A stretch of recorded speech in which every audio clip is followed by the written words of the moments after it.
Joshua kuna Mwari.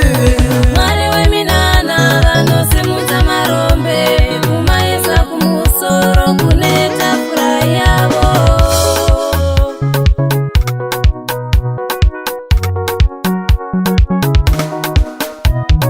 Mwari weminana vanosimudza marombe kumaisa kumusoro kuneta furaha yavo.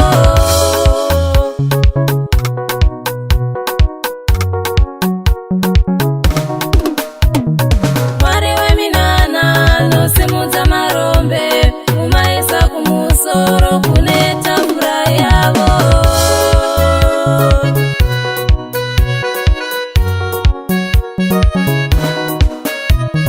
Nyarara kuchema, nyarara kuchema, nyarara kuchema nokuti Mwari variko. Nyarara kuchema, nyarara kuchema, nyarara kuchema nokuti Mwari variko.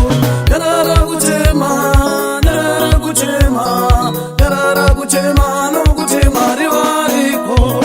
Mwari weminana akatuma muprofita kuzosununguka